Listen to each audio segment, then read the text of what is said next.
بسم اللہ الرحمن الرحیم الحمدللہ رب العالمین والصلاة والسلام علی سید المرسلین محمد وعلی آلہ وصحبہ اجمعین۔ ہمارا درس جو ہے آج کا سورۃ اللیل، اور یہ درس جو ہے آپ نوٹ کر لیں، مطلب یہ سورہ، اس سورہ کا درس جو ہے مناقب ابو بکر صدیق، یعنی ان کے مناقب کہتے ہیں فضیلت، جیسے مناقب صحابہ ہے نا، تو یہ ان کی کچھ فضائل جو بیان ہوئے ہیں اس میں، اور ظاہر ہے کہ اللہ تبارک تعالیٰ نے ان کے جو صفات، تو کیا ہو سکتے ہیں وہ صفات، تو ساتھ میں رہیے۔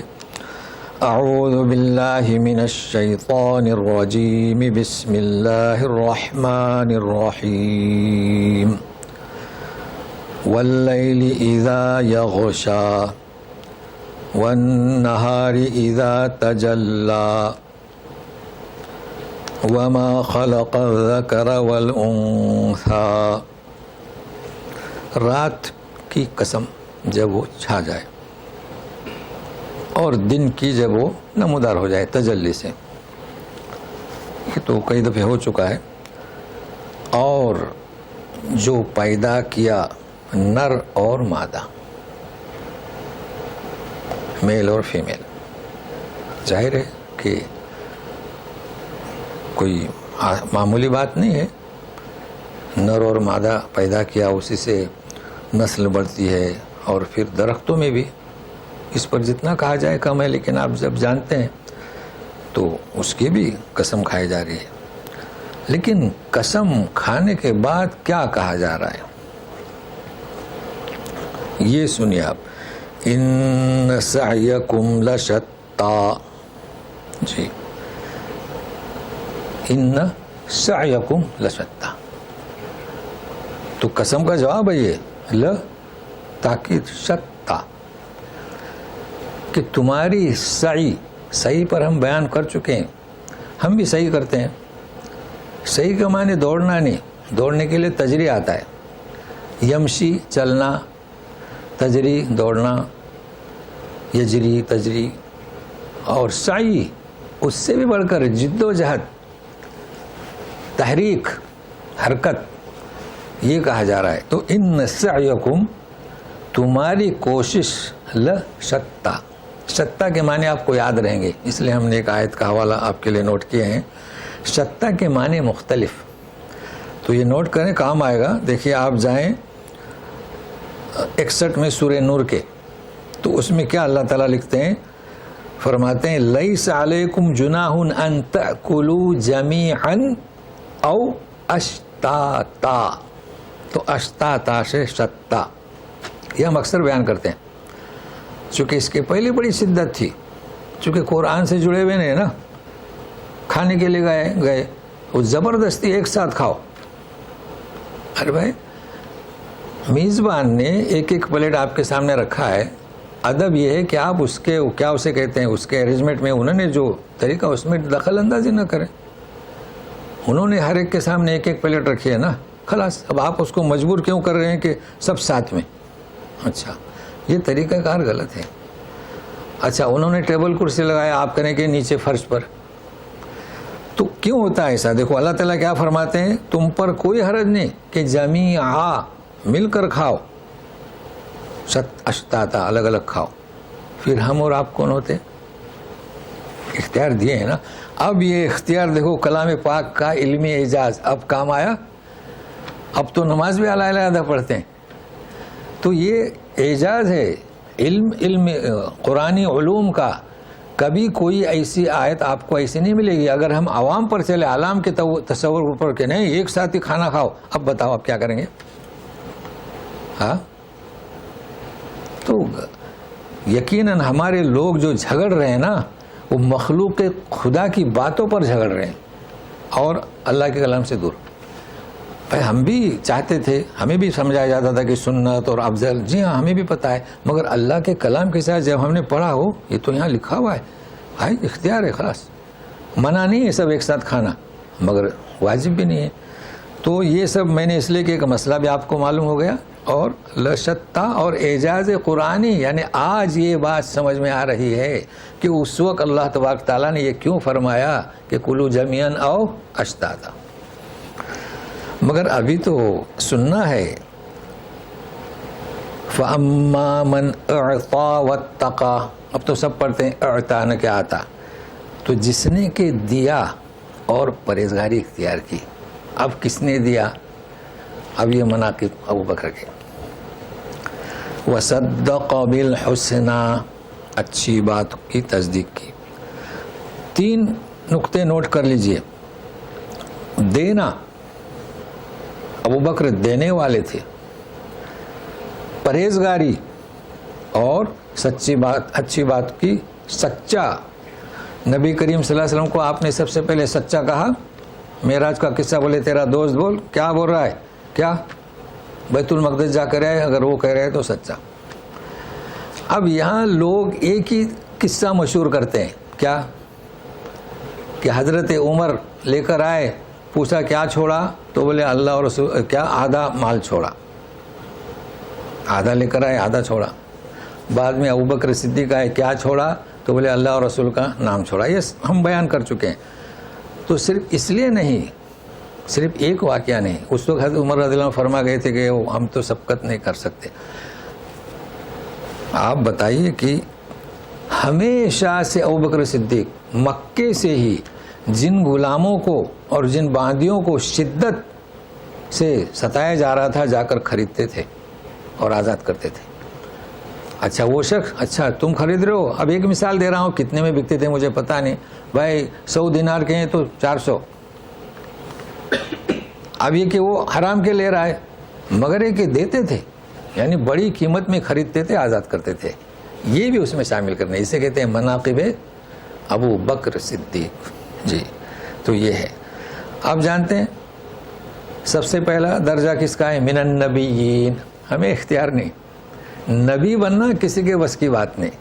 اب تو ہے ہی نہیں، لیکن جس وقت سلسلہ تھا اس وقت بھی کسی کے بس کی بات نہیں. مختار اللہ کی جانب سے. مگر صدیق آپ کا اختیار ہے. من النبیین والصدیقین والشہداء والصالحین ہم بن سکتے ہیں، نبی نہیں، صدیقین. تو صدیق کے لیے 3 چیزیں اپنائے: عطا دینا، پرہیزگاری اور بات بھلی بات کو سچا. کہاں ہے ہمیں یہ صفت؟ کلام پاک کچھ کہتا ہے، ہمارا تصور کچھ اور ہے. اب دیکھیے آج تک جو تصور ہے غلط، وہ تو معفو عنہ ہمیں آئے گا، چونکہ ہم عجمی ہیں، معلومات صحیح پہنچی نہیں، تو جو بھی ہوا تو اللہ تعالیٰ معاف کریں گے. لیکن اب جب کلام پاک سے معلوم ہو رہا ہے کہ صحیح کیا ہے غلط ہے، تو اب اسے سچا ماننا چاہیے نا الحسنہ کو. فَسَنُيَسِّرُهُ لِلْيُسْرَى. تو ہم آسان کریں گے راہ کا چلنا. ابو بکر صدیق صحیح تھے، اللہ نے ان کے لیے راہ ہموار کر دی. نام کس میں آیا؟ صدیق. حالانکہ ان کا لقب تو صدیق وہ نہیں تھا، ان کا نام تھا، مگر یہ کیا بھی صدیق. چلیے اب اس کے مقابل میں وَأَمَّا مَن بَخِلَ وَاسْتَغْنَى وَكَذَّبَ بِالْحُسْنَى فَسَنُيَسِّرُهُ لِلْعُسْرَى. اور جو بخل کرے، واستغنا، بے نیاز، کسی کی پرواہ نہ کرے. اصل میں بھائی غریب ہیں، پرواہ نہیں کرتا. واستغنا یہ بھی پہلے ہو چکا ہے. اور اچھی بات کو جھٹلایا. اب کئی مثالیں ہیں. ابو جہل، ابو لہب جھٹلایا. تو ہم اسے آسان کریں گے عسرا. چونکہ کیا آسان کریں گے؟ جو وہ چاہ رہے ہیں جہاں جانا، اس کا انجام کیا ہوگا؟ عذاب. ہم اسے آسان کریں گے وہ راہ. حالانکہ وہ راہ آسان کیا صحیح نہیں ہے، کیونکہ جب تک کسی کو توفیق نہ ہو وہ گناہ کے کام بھی نہیں کر سکتا ہے. مگر یہ تو آپ جانتے ہیں کہ اللہ تعالیٰ چپکاتے نہیں. اتنی ہدایت آنے کے باوجود بھی وہ نہیں تسلیم کر رہا ہے، تو وہ بھی ہم ہی آسان کر دیں گے. وَمَا يُغْنِي عَنْهُ مَالُهُ إِذَا تَرَدَّى. اور نہیں کام، وما یغنی عنہ یعنی اس کا مال اس کی جانب سے کچھ بھی کام نہیں آئے گا. کب؟ اس کے پاس مال ہے، بخیلی کیا، جمع رکھا. اذا تردہ. اب اس کا ترجمہ کیا کیے؟ جب گھاٹی میں ڈھکیل دیا جائے گا. کون سی گھاٹی؟ جہنم کی. اب میں آپ کو اس کے معنی یاد کراتا ہوں تاکہ کبھی بھولے نہیں. بھائی تردہ تو تردد سے ہے، اردو میں ہے نا. یہ اردو والا تردد نہیں ہے. یہ کیا ہے؟ یہ میں آپ کو آسان کہہ دیتا ہوں. سورہ مائدہ میں آپ جائیں گے, صرف آپ نوٹ کر لیں 3 نمبر آیت پر, دیکھو کیسے معنی کے لیے مناسبت ہے.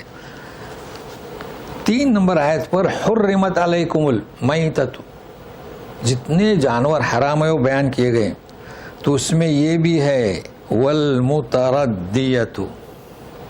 دیکھو معنی کیسے ہو گئے اس کے کھائی کے اور گھاٹی کے. متردیۃ کسے کہیں گے؟ بکرا چر رہا ہے, بلندی سے گر گیا, مر گیا, حرام. تو گرا کہ نہیں نیچے؟ تو بلندی سے نیچے گرا. تو اب دیکھو مرکزی معنی یہاں پر آ گئے. تردہ جب ایک کھائی میں گر جائے گا, نہیں تو تردہ کے معنی تو کھائی نہیں ہوتے. لیکن متردیہ کسے کہیں گے؟ جو جانور بلندی سے نیچے گر جائے, تو اسے بھی نیچے گرا دیا جائے گا. جب گرا دیا جائے گا تو اس کا مال اس کے کچھ بھی کام نہیں آئے گا. اب گرایا جائے گا کہاں؟ جہنم میں. تو کسی نے ترجمہ کیا ہے جہنم, لیکن ہمیں سوچنا ہے نا کہ تردہ کے معنی کیسے ہوئے گھاٹی میں. ان علینا للہدا, ہدایت دینا ہم ہی پر ہے. مطلب آپ سچا, بھلی بات کو سچا کہو, خیرات کرو, پرہیزگاری اختیار کرو, یا آپ نہ کرو. اصل آپ کب پہنچیں گے؟ جب اللہ آپ کو راہ ہموار کرے. اور اللہ کسے ہموار کرتے ہیں؟ جس میں تڑپ ہے. اللہ کے یہاں ظلم نہیں ہے, جس میں تڑپ ہے اسے آسان کرتے ہیں. وَإِنَّ لَنَا لَلْآخِرَةَ وَالْأُولَى, آخرت بھی ہمارے لیے, پچھلی اور پہلی بھی دنیا بھی ہمارے لیے. آپ سوچتے ہیں کہ بخیلی کریں گے, لوگوں کو نہیں دیں گے تو دولت جمع ہو جائے گی. نہیں, یہ بھی ہماری ملکیت ہے, ہم جسے چاہیں گے اسے دیں گے. اب یہ لفظ بار بار آ رہا ہے تو ہم یہاں فارغ ہو جاتے ہیں, آپ کو یاد رہے. دیکھیے, ایک ہے آخر اور ایک ہے آخر. اس کے پہلے بھی ہم بیان کر چکے ہیں. تو یہ آخر کا فیمیل آخرت, خا کے نیچے زیر, اور آخر کا فیمیل اخرا. دونوں میں فرق کیا؟ آخر کے معنی اس کے بعد کچھ نہیں. تو دیکھیں آخرت, آخر سے آخرت, آخرت کے بعد کچھ ہے؟ بس کچھ نہیں, جنت ہی جنت. اچھا, اور آخر, چونکہ عربی نیوز دیکھے نا تو خبر دے گا خبرون آخر. اب آپ سمجھیں گے کہ لاسٹ ہے, یہ لاسٹ نہیں ہے. خبرون آخر یعنی کیا؟ دوسری آخر. ہاں, پھر بولے گا خبرون آخر یعنی دوسری, پھر بولے گا خبرون آخر تیسری. تو آخر, اور اگر کہہ دیا کہ خبرون آخرون, خلاص لاسٹ. تو یہ قرآن میں ہے, آخر بھی ہے, اخرا بھی ہے, آخر بھی ہے, آخرہ بھی ہے. تو اب آپ کو یہ محفوظ ہو جائے گا. میرے خیال سے تیسری دفعہ بیان کر رہا ہوں, یاد ہوگا نا آپ کو جی. تو نئے لوگ بھی ہیں نا. فَانذَرْتُكُمْ نَارًا تَلَظَّىٰ, ہم آپ کو آگاہ کرتے ہیں. کس سے؟ انگار سے. تلظا اصل میں گاڑھا پن, تو بھڑکتی ہوئی, سلگتی ہوئی. مرکزی معنی موجود ہیں. لا یصلاها الا الاشقى, اس میں کون داخل ہوگا؟ بدبخت. الذی کذب وتولی, دیکھیں ہم کیسا پڑھ رہے ہیں, وہ تولا, جس نے جھٹلایا اور روگردانی کی. وسیجنبها الاتقى, متقی سے اتقا, نہایت ہی پرہیزگار, اس سے بچایا جائے گا. تو دونوں کی مثال آئی. الذی یؤتی مالہ یتزکا, جو اپنا مال دیتا ہے اور اپنے آپ کو سنورتا ہے. تزکیہ نفس جانتے ہیں نا, تو زکوٰۃ بھی اپنے آپ کو سنورنا ہے.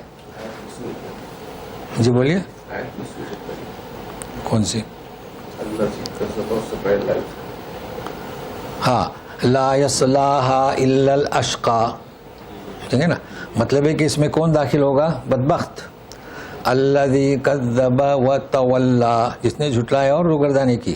وسیجنبها الاتقى, کون بچایا جائے گا؟ اتقا, متقی سے. جی, اس کی صفت الذی یؤتی مالہ یتزکا, جو اپنا مال یعنی خود کا دیتا ہے, اور اب یہاں یؤتی ہے, اور تزکیہ نفس کرتا ہے, خود کا اپنے آپ کو سنوارتا ہے. اور یہاں پر اعطا ہے, تو اعطا یؤتی ایک ہی چیز ہے. اب یہ جو ابوبکر صدیق مال دیتے تھے, غلاموں کو خریدتے تھے, کنیزوں کو خریدتے تھے، باندیوں کو، اور آزاد کر دیتے تھے۔ یہ کیوں کرتے تھے؟ کیا اس غلام کا اس پر احسان تھا؟ وہ غلام تو دوسرے کا تھا۔ کیا وہ کنیز گھر میں آپ کی بیگم کی مدد کرتی تھی؟ وہ تو دوسرے کی کنیز تھی۔ وَمَا لِأَحَدٍ عِنْدَهُ مِن نِعْمَةٍ تُجْزَى، ہاں، کسی پر اس کا کوئی احسان نہیں تھا، نعمت یعنی کہ اس کا صلہ دیا جائے، نہیں، ایسا نہیں تھا۔ إِلَّا ابْتِغَاءَ وَجْهِ رَبِّهِ الْأَعْلَى، مگر اس کے رب کی اعلیٰ ذات، وجہ یعنی ذات، اس کی رضامندی حاصل کرنے کے لیے۔ وَلَسَوْفَ يَرْضَى، اور جب ایسا اس نے کیا، ابوبکر صدیق نے کیے، ہر مومن اگر کوئی کرنا چاہتا ہے ان 3 نقطوں کو اپنائے، وہ ضرور راضی ہوگا۔ وہ راضی ہوگا تو اللہ بھی اس سے راضی ہوگا، یعنی راضیتم مرضیہ۔ اس میں ایک چیز کا اضافہ کروں، ہے ہمارے پاس وقت ہے ابھی، ہمارے یہاں لوگ یہ لفظ مولا سے بڑے پریشان ہوتے ہیں۔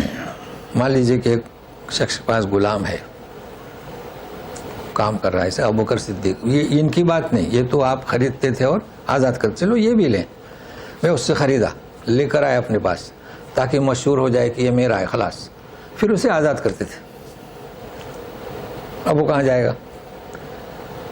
اب وہ سوچتا تھا کہ یار اس کے پاس اتنا خیر ہے، تو وہی ان کا کام کرتا تھا، یعنی پہلے ان کی خدمت کرتا تھا بحیثیت غلام کے، اب خدمت کرتا ہے بحیثیت، وہ آزاد ہے، ابھی وہ باہر بھی جا سکتا ہے، لیکن وہ سوچتا ہے کہ میں باہر کس یہاں کام کروں، مطلب کہ وہ آزاد ہو گیا، تو اسی کے پاس کیوں نہ کرو جو خیر کا مرکز ہے، اسے کیا کہتے ہیں؟ مولا۔ اب یہ لوگ مولا مولا مولا، بھائی زید بن حارثہ وہ تو بیچ دیے گئے تھے، پھر نبی کریم صلی اللہ علیہ وسلم کی خدمت رہے، بحیثیت غلام رہے، پھر والد اور چچا انہیں لینے آئے تو انہوں نے رسول کو اختیار کیا تو آزاد کر دیا، پھر بھی رہے۔